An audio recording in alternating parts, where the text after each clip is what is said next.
Okay, hello guys. Those of you that don't know me, I'm Koos, Afrikaans. Well, JP is also a name I'm known by. Yeah, if you are on this channel, you've probably watched some of my videos before. Um, I mainly make videos of scary topics or scary stories, but now and then I make videos on other things as well, scientific stuff, space launches, and so forth, um, which is something of a potential future topic. Um, as soon as any one of you see the video and you are on the chat, please just drop me a hi or yes, the sound is okay, you can hear me, so I can know. Otherwise, I'm going to waste a lot of time speaking to myself. I just need to know if the sound is okay. Yeah, I'm pretty new to live streaming. I've done a lot of YouTube videos before, but live streaming is not in general the thing I do, so this is quite new to me. And bear with me, this is a learning process for me. You might see a couple of mistakes. The lighting is not so good because I don't want to turn all the lights. And actually, I think it fits in with the movie, a bit dark at the moment. Well, South Africa specifically, but yeah, it's supposedly a scary place that I'm covering tonight. So um, let's have a bit of fun and talk a bit about Kemptonpark Hospital, the abandoned Kemptonpark Hospital, to be more specific. So, the place we're looking at tonight, I will drop you a picture of this place in a second so you can have an idea what we're talking about. And this is the place that we're talking about. This is the Kemptonpark Hospital. It's got 9 stories, supposedly. I think it's probably that building at the back there. But in any event, we're going to talk about this hospital and why it was vacated or why it's abandoned. This hospital is about 4 or 5 kilometers from where I stay currently. There's many suspicions as to why it's been left empty. It's empty across the whole place. The operating floors, everything, the theaters, everything was left empty. And there's plenty of stories going around on YouTube and so on about this place being haunted. So if it's really haunted, I would not know. I just know one of my friends used to stay across this abandoned hospital. And at one stage, well, he immigrated or moved to the UK in the meantime.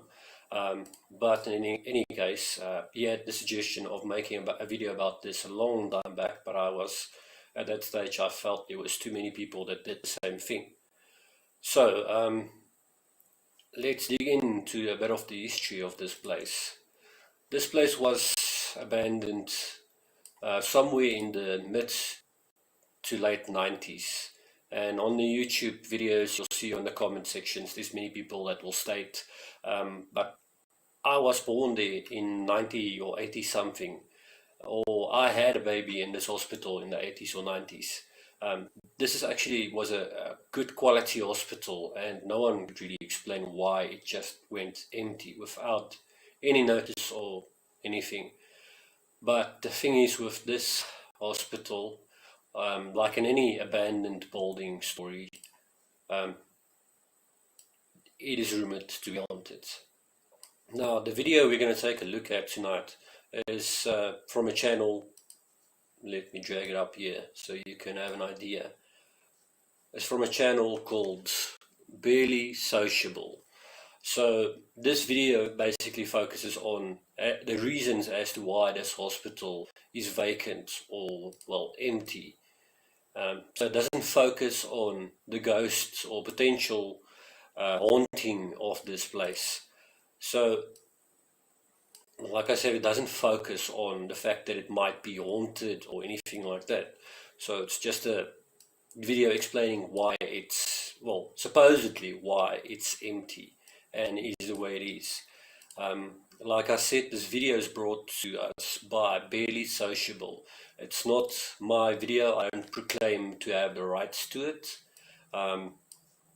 It's just a video explaining from their side, and it's also, keep in mind, it's an opinion from someone not living in South Africa. So you're going to find a lot of grammar and stuff or pronunciation, like what do they say, Gauteng, and Johannesburg and stuff like that. So, yeah, take note of that. But yeah, the video is quite long. I'm not sure if I'm going to show the whole thing, but I'm going to show you part of it at least, so you can get an idea what this is about and what they try to explain. And it will also give you a better idea or understanding of or why this place is empty, if what they say is true. And the other thing about this specific hospital, because it's empty, many people, thrill seekers and naughty kids or whoever, they decided that they, well, on many occasions decided they want to check this out. I mean, teenagers, I think at one stage I would probably love to check this place out. Maybe still, I don't know. But the thing is, the rumors about this hospital were that there's blood on the floors, there's blood on some of the sheets on the beds, there's still expensive equipment, very expensive, top-notch equipment that was standing around, just abandoned, and files lying on the floor, and people just, it looked like people just ran off. So the thing is with the blood and the organs, even organs supposedly in bottles, partially true. The fact is that there was some camera crews and film crews in this hospital that actually recorded videos, but to spice it up a bit or to fit in with whichever theme they were trying to catch in this hospital, they made fake blood and poured it over the beds and sheets and stuff, and video recorded this, and some of it is still there apparently. And the way these guys get into the hospital, they usually bribe the guards, or supposedly at least. So that's the long and the short of it, basically. But I think we're going to switch over to the video now, and I'm going to show you what it looks like, what this video says. So I'm going to shut up now and show you the video. Abandoned buildings are definitely captivating in their own unique way. There's something about seeing a building lost to time that makes you feel a mixture of emotions. You might wonder as to what stories are left untold and what people visited there. I know for myself personally, seeing a Kmart or Toys R Us turned into a ghost town is enough to evoke a sort of nostalgic frisson. Unlike Toys R Us or Kmart, the building we're going to be looking into went out of operation in a much more mysterious way. Today, we're going to be taking a look at the mystery of the Kemptonpark Hospital.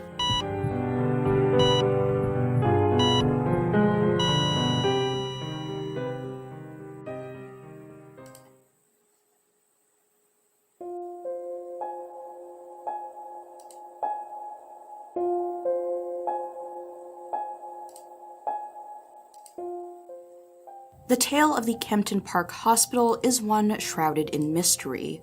If you look online, you'll see multiple dates for its opening, ranging from 1976 to 1978. There's very little documented info on this hospital as a whole, but what we do know is that Kemptonpark is 9 stories tall, and at the time of its operating, it had 350 beds. Keep in mind, this is no small hospital in the middle of nowhere. The location is a mere 30-minute drive outside of Johannesburg, and it was regarded as a staple in its community. Kemptonpark was well equipped with top-of-the-line equipment, and quite a bit of money went into its operation.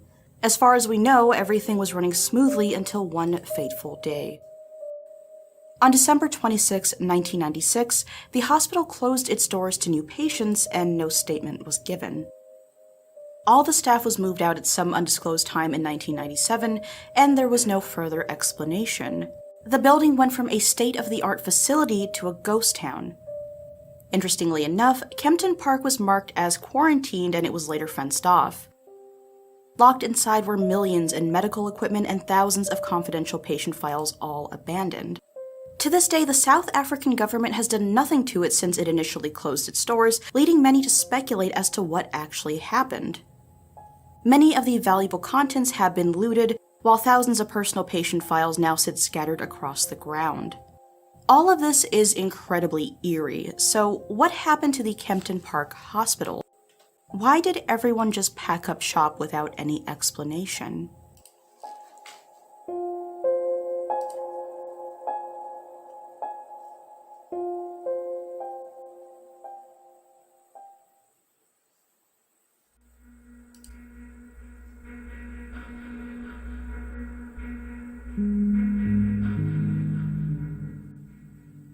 it comes to closing a major hospital, you'd think the government would have a concise reason to do so. Yet, in the case of Kempton Park, that couldn't be further from the reality. After looking through all the media publications and statements on the matter, it's incredibly convoluted. I should mention that to this day, the place has guards there 24/7 on payroll. The guards are instructed to keep the place secure from any trespassers, but they're very well known to take bribes. Despite all of this security, it's turned into a bit of a tourist attraction for the locals. On YouTube specifically, you can find a wide array of video logs from people actively touring the facility. Many people are interested in this location for its quote-unquote paranormal activity, but for myself personally, I'm not interested in that side of things. The real phenomenon to study here is why this place actually closed in the first place, because all of the events leading up to its closure seem incredibly suspicious. In order for us to get to the bottom of things, I'd like to give you every little detail I could find on the web to come up with the real reason for the mysterious evacuation. One of the lesser known things about Kempton Park is that of one of the doctors that worked there. Andre Esterhuizen was a high school dropout that posed as a pediatrician at Kemptonpark Hospital for years on end. After his trial, he admitted to posing as a qualified doctor in 1982 all the way to 1990, and he went on to treat thousands of patients with no formal qualifications. According to the Kempton Express, on an article on the matter, it reads the following. During his trial in Kempton Park Regional Court, Beeld reported on the sad stories of babies who deteriorated daily and eventually died while under his care. One mother told the court her baby ended up with cerebral palsy after Esterhuizen did 4 lumbar punches on the child while she was only 4 months old. Another mother who testified against him said her daughter was born in April of 1988. She was normal, but a month later the baby fell ill. A doctor diagnosed meningitis and referred her to Dr. Esterhuizen. He confirmed the diagnosis, and the girl was placed in an oxygen tank at Kempton Park Hospital. He later put up a drip by making a small incision in the baby's chest as he could not find a vein. Her lungs collapsed. 2 days later, the baby girl was transferred to Johannesburg Hospital. It was later discovered she had suffered brain damage. She eventually died in Johannesburg as a result of kidney failure. Esterhuizen also diagnosed meningitis in another 4-month-old girl in 1988. He did a lumbar punch and prescribed medicine. As she deteriorated, he changed her medication and a brain scan was done. Thereafter, 2 more lumbar punches were done by him, which a further scan revealed she had suffered brain damage. The baby was admitted to a home for cerebral palsy sufferers. A baby girl born in July of 1988 at Kempton Park Hospital was very tiny at birth. Esterhuizen treated her.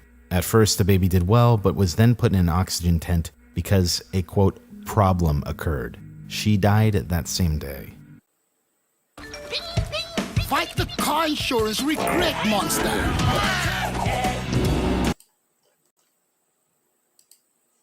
Yeah, just so you know, unfortunately, yeah, like I said, not my video, and it belongs to someone else. But this is the long and the short of it. This is Kempton Park Hospital.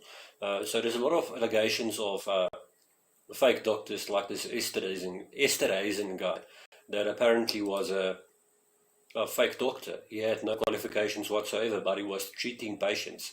He actually treated thousands of them. He was sentenced to 18 years imprisonment for this as well. So that's quite scary to think of it, that they actually had a doctor practicing at the Kempton Park Hospital that had no qualifications whatsoever. This guy actually, I don't even think he had matric, if I'm correct. So yeah, that's kind of scary if you think about it.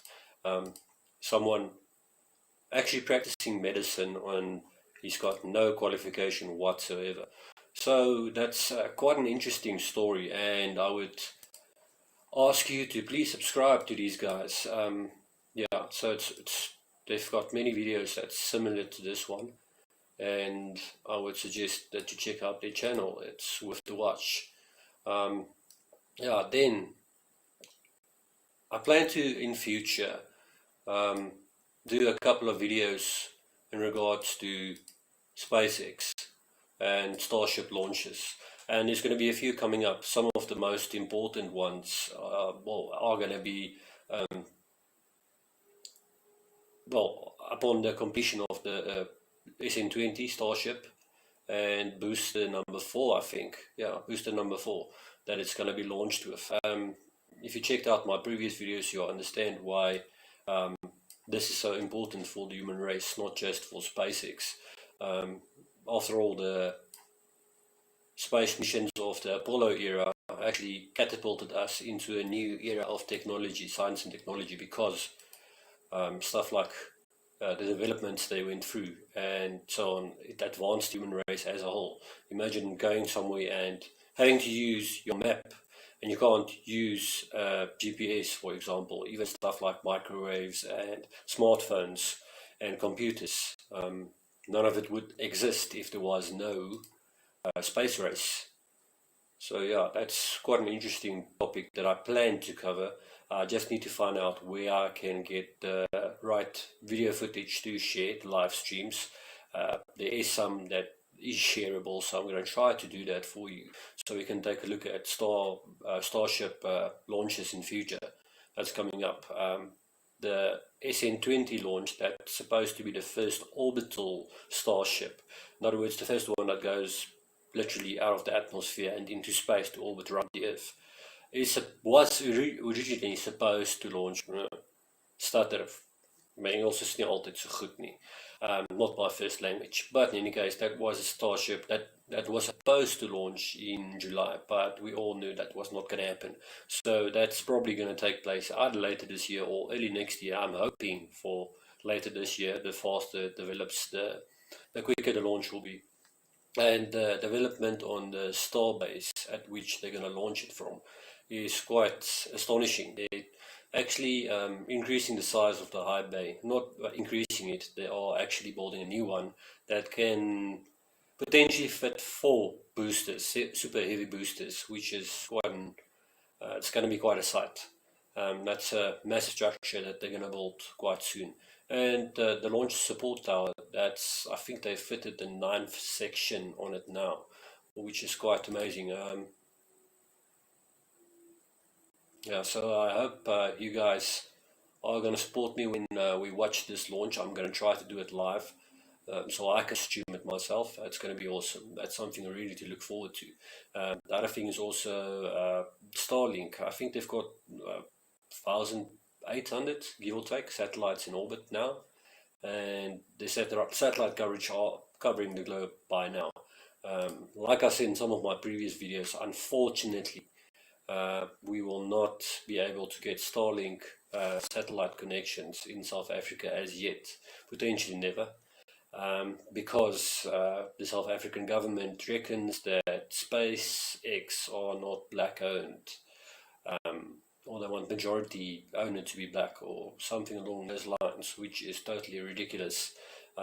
It's actually a internet service that provides internet to people that don't have that much money and are generally not near urban centers. They are in rural areas where there's no fiber connections. So it would be quite a shame if it doesn't happen. So that will be quite cool to see that happen. Well, once it does.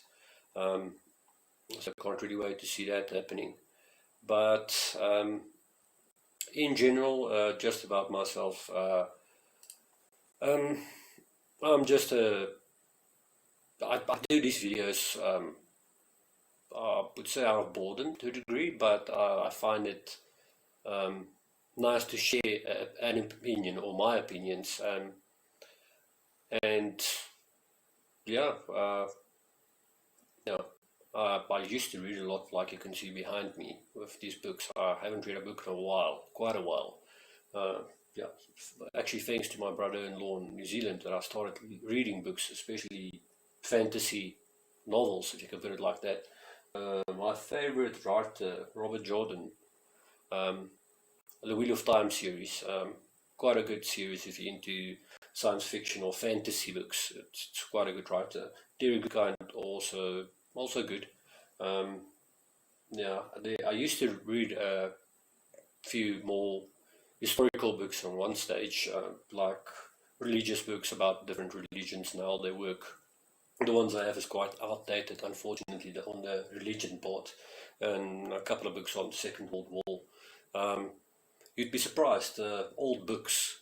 I checked some of my books out on the internet. I've got a few books that's over 100 years old, close to 120 or 130, some of them even. I've got two books that I actually inherited from someone, from my grandfather. He worked at the railways. Actually, some of these old books, people tend to just throw old books away, but some of these books can, except for sentimental value, some of them actually have quite a value to them. Those two books on railways, actually, I saw them going online for like $800 or something. That's like old books. But these locomotive books, they basically show you the blueprints of different steam trains and so forth. So it's actually quite interesting. I won't sell them, but I just looked it up on the internet the other day and was actually quite surprised to see that they're actually worth something. Yeah, and then I've got another book as well, actually. Let me see if I can find it here, that I can show you. So, give me a second. Yeah, and it's actually quite cold in Kemptonpark. It's better than last week, but the thing is, if you're sitting in front of a computer at night, it's cold in winter in Joburg or close to Joburg, no matter what you do. In any case, the books I was talking about, this specific one, it's in Dutch, so we can't really read it. My Dutch are not that good. You can understand it if you're Afrikaans, but you have to listen very carefully. Yeah, so this is the one book. It's actually a book on honey, believe it or not. It's a book on, it seems like a book for honey farmers or something to the likes. Let's see if there's a picture I can show you. Not really any pictures in here and there it is. But this book was written in 1903, if I'm not mistaken, which is quite interesting. Yeah, 1903. Light's not that good, so yeah, but yeah, that's the book. Yeah, these also got a dollar value on it, 10 or 20 or $30, I'm not sure. But it's not about the value of books like these. Yeah, this one also 1903. So I've got a few books that's, well, just something about myself. Yeah. So I've got a couple of interesting books. I don't read that much anymore, like I said, but I tend to like the articles and stuff on historical stuff and scientific stuff. So yeah, that's basically what I keep myself busy with lately. Yeah, not much else to say. News-wise, I don't really know what's going on in terms of news at this stage. I haven't kept an eye on the news or anything like that. But yeah, if you guys are interested in discussing a topic or just having a chat or net kakpraat, ons kan het Afrikaans maak ook, Engels, I'm fine with either. Yeah. Out of boredom, sometimes I do these videos and I'll do more of them. Yeah, but that's about it at this stage. News-wise, I know it was chaotic in South Africa last week. If someone's watching, please just give me a comment so I can see if the live stream is actually working the way it should, because I've been having a lot of problems like gremlins with electronics and software and stuff not working the way it should. So that was quite a struggle to get that sorted out. Yeah, the lighting is not that good tonight because I didn't want to turn on the main light. Kind of like a bit of darkness at night. So yeah, what else can I tell you? At this stage, yeah, like I said, topics are open to discussion. If you want to talk about something, if you think of anything that would be interesting to make a video about or anything along those lines, you can drop a comment in the comment section after the live stream is done. And yeah, let me know. There is some of the older videos that I had on my other channel that I moved over to this one. Yeah, so please feel free to check them out. There will be one or two maybe. There's actually one I did on Paul Kruger. Okay, look, the the quality of the video as such, and even the audio, is not that great, but you can at least hear what I'm saying. And there's a lot of details in terms of Paul Kruger, or Paul Creer, oom Paul, wat niemand of min mense van weet. Very little people know about the details of Paul Kruger's life. It's quite an amazing man, so I might post that video tomorrow, so you can take a look at it. At this stage, I would like to do a bit more live streaming and live videos. I just took a very bad time to do this live stream because some of my family is living in New Zealand and they are currently at work, if I'm not mistaken, and most of my family and friends and so on are sleeping currently. But yeah, this is my first real live stream, so I didn't really expect to get any viewers. But yeah, it's worth a shot, and it's a bit of exercise. Now, if there was someone to chat to, let's see. No, still no one. Better luck next time. But we'll get there, or I'll get there. Yeah. Is there anything else? Let's just see. Okay, but remember the video I showed you. Let's see. Barely Sociable. That's the channel. The video you can find on their website or on their YouTube site page. It's Barely Sociable. You can check the full video for the Kemptonpark Hospital there. So yeah, please do that, and give them a like. Well, as well as me, give me a like and a subscription if you like the content. Soos ek sê, ek praat maar net baie keer baie kak. As jy bored is, if you're bored, you tend to do it. Well, I do at least. So yeah, hope you guys have a wonderful evening. And yeah, I don't feel like hanging up yet, but I think we'll try this again at another stage when there's more people either awake or not at work, because it seems like there is no one watching at this stage, unfortunately for me. But to make myself feel better, I'll tell myself that my family's sleeping, most of them are, or they are in New Zealand and currently busy working, unfortunately. So if you see this stream tomorrow, remember, turn on your notification so you can hear when I'm going live. So you can get the notification on your phone or your computer, phone preferably, and you can tune in when I'm live and we can talk some crap or Bicky Katpraat.